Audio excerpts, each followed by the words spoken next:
الدوري الانجليزي بشكل عام، بس اميل يعني نوعا ما لبرشلونه، لانه بصراحه فريق بيقدم متعه، مش ما بيقدم كوره يعني. اداء صحيح. فني راقي، لاعب على مستوى عالي، لاعب مميز زي ميسي يكون موجود في التشكيله، يعني شيء ممتع لما تتفرج في برشلونه. فانا احب اتابع مباريات برشلونه، ما اتعنى لها، ولكن اذا صادفت انه انا موجود جالس اتفرج في برشلونه. طيب توقعاتك لنتيجة برشلونة وريال مدريد، نبضة توقعك. اقول هي توقعات ان شاء الله ما تصدق، يعني انا اتوقع 3-0 برشلونه. اتفق معك. ولا يزعلون علينا الاخوان اللي يشجعون ريال مدريد. طيب الآن نتجه للاتحاد يا أستاذ رياض. بعد ما عرفنا أشياء عنك كثيرة، نريد أن نعرف يعني إيش رأيك باستعداد الاتحاد لحد الآن؟ كيف تشوف الاتحاد؟ هل هو فعلا مستعد للآسيوية بالشكل المطلوب؟ انا اتكلم كوجهة نظر اعلامي طبعا. حسب يعني حسب التحضيرات اللي يعني اعتقد ان الاداره الحاليه اجتهدت يعني، ولا يلام المرء بعد اجتهاد، ولكن وجهة نظري الشخصيه انه تحضير الاتحاد لاسيا مش التحضير اللازم، او ان التحضير اللي ممكن يقول لك انه الفريق هذا ممكن يكسب بطوله اسيا. اتمنى ان الاتحاد يحقق هذه البطوله، انها تسبق الوطن في البدايه وتنسب النادي السعودي، وتسجل اسم ايضا يعني البلد بشكل عام. لكن كقراءتي انا الشخصيه يمكن طارق الباعث، لكن رؤيتي انا الشخصيه التحضير غير ملائم للبطوله في قيمه كاس اسيا. الاتحاد وصل 3 نهائيات في كاس اسيا. ما بقول كلامي زي الاخوان اللي موجودين او مشجعين الاتحاد لا بشكل عام، لا. لكن رؤيتي الشخصيه كقراءه مبدئيه للوضع الحالي للاتحاد يعني التهيئه ما اعتقد انها 100%، لان الاتحاد يمشي يوصل لنهائي كاس اسيا. برغم أن الآسيوية أشعر أنها تريد الاتحاد. إيش رأيك يا أستاذ رياض؟ والله انا ما عندي خلفيه عن الفريق يعني ما عندي خلفيه لا لا، كامله عن فريق سيول اللي راح يقابل يعني أنت الاتحاد. عارف عرفت انه راح نلعب آه، 5 مباريات، 3 منها في جدة و2 خارج أرضنا، يعني النهائي راح يكون في جدة. أشعر أن واذا وصل البطولة هي الاتحاد تبغى للنهائي، الاتحاد كذا. اذا وصل الاتحاد للفاينل، أيوة نعم صحيح. وانت تتكلم عن 5 مباريات بعدها تلعب في كاس العالم، عليك نور. يعني مبروك للنادي الاتحاد. لكن هل الناس الموجوده في نادي الاتحاد مهيئه نفسها انها تسلك هذا الطريق اللي انتم تشوفوه سهل على نادي الاتحاد؟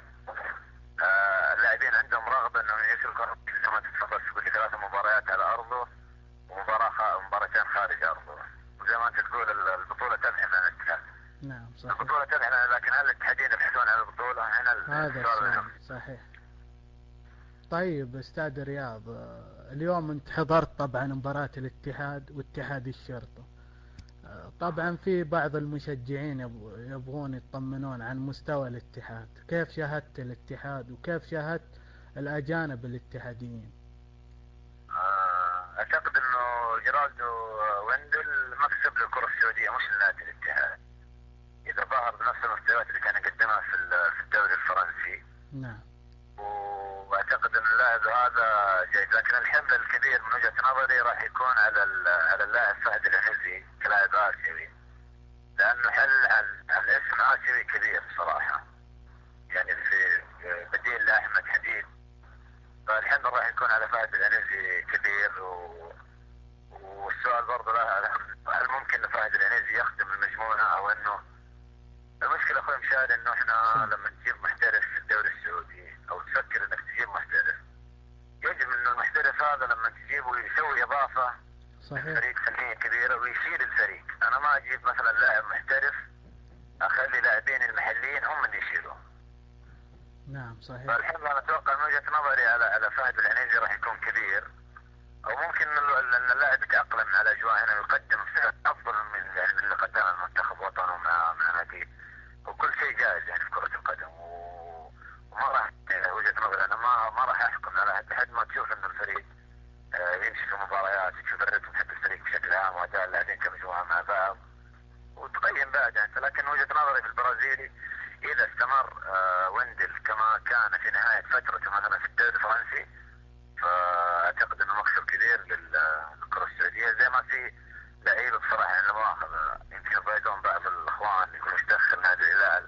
لا لكن مو بقول لك مشكلة. إنه نادي الهلال برضه جاب صفقة يعني زي مثلا إيمانا إضافة كبيرة للكرة السعودية مش للنادي. فهذه الأشياء كإعلامية احنا بصراحة نفرح لما يكون في أسماء كثيرة في دورينا، حتى لما نحن نطلع برا البلد ونتكلم مع إعلاميين أو نتناقش مع إعلاميين، يعني نفرح لما نفاخر بدورينا بشكل عام إن عندنا نجوم دوليين وكبار، عندنا لاعبين محليين على مستوى عالي، وهذا الشيء مفرح لنا بصراحة. نتمنى مش نادي الاتحاد بس، كل الأندية إن شاء الله. لما تدفع فلوس نتمنى إنه يكون يعني على قد على قد مطمع الجماهير السعودية، مش مطمع الجماهير الأندية فقط. جميل جدا. ما أعتقد إنه برضه يعني اسمح لي بالكلمة. تفضل. لما يكون لاعب مميز مثلا زي إيمانا في الهلال او مثلا ويندل في الاتحاد، لما يكون مبدع جمهور الهلال حيتفرج في مباريات الاتحاد، وجمهور الاتحاد العكس حيتفرج في مباريات الهلال، لان الجمهور برضه بيستمتع في كوره، يعني يبغى يستمتع، يبغى يشوف لمحات فنيه، يبغى يشوف لعب، يبغى يشوف متعه. زي ما احنا ايش اللي يخلينا كمتابعين محليين نتابع الدوريات الاوروبيه؟ المتعه اللي نشوفها في الاداء الفني في الملعب، والتكاتف في اللاعبين، وعمليه التكتيك والتكنيك.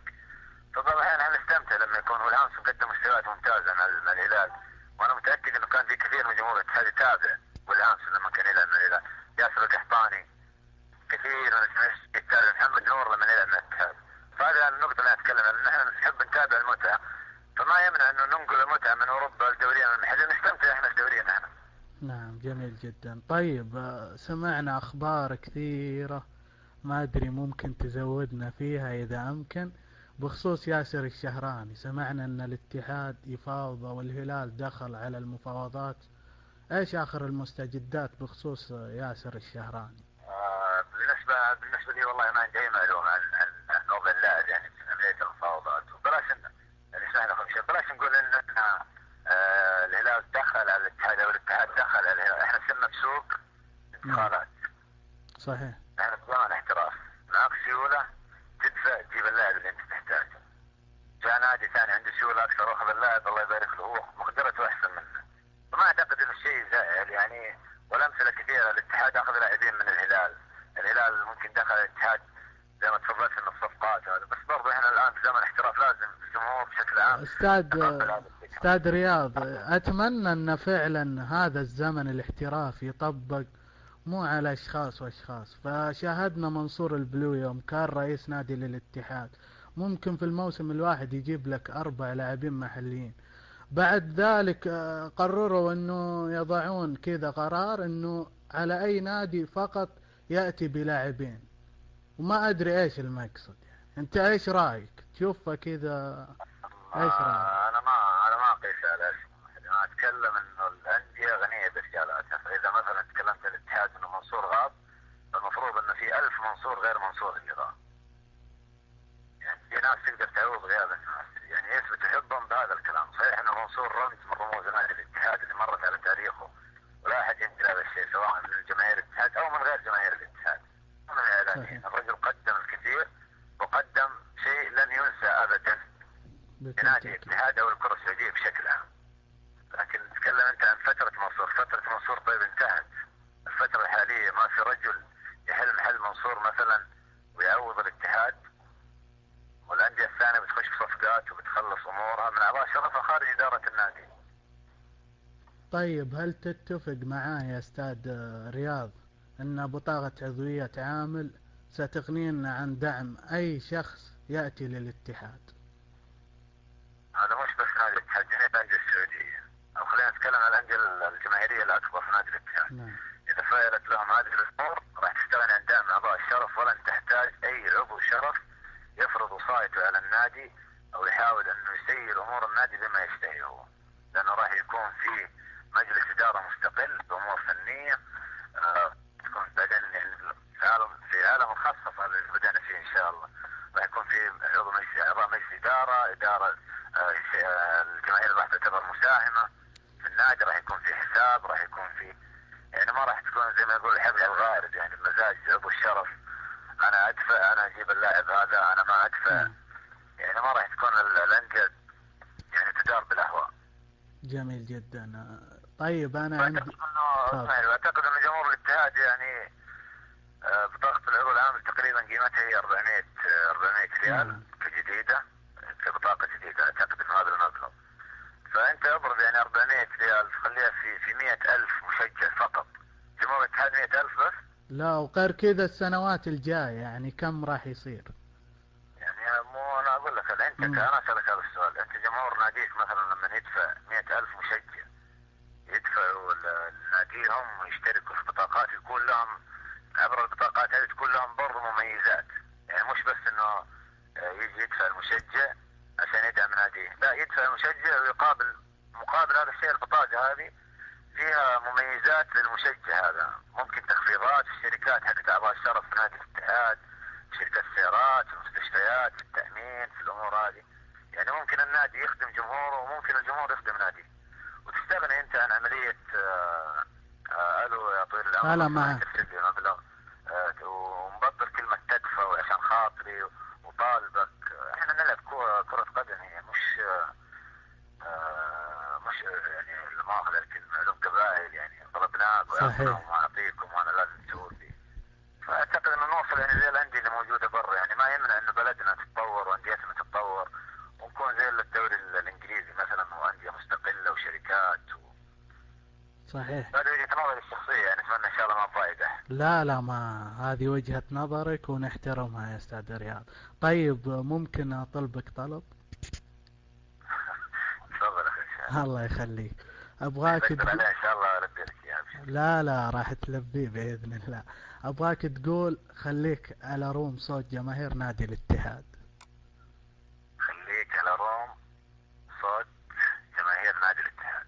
الله يعطيك العافية. طيب في نهاية لقائنا نتمنى لك ولعملك المستقبلي طبعا لك انت كل التوفيق، ونشكرك على قبولك للدعوة، وجميع جماهير نادي الاتحاد تنثر لك الآن الورود على تكست روم صوت جماهير نادي الاتحاد.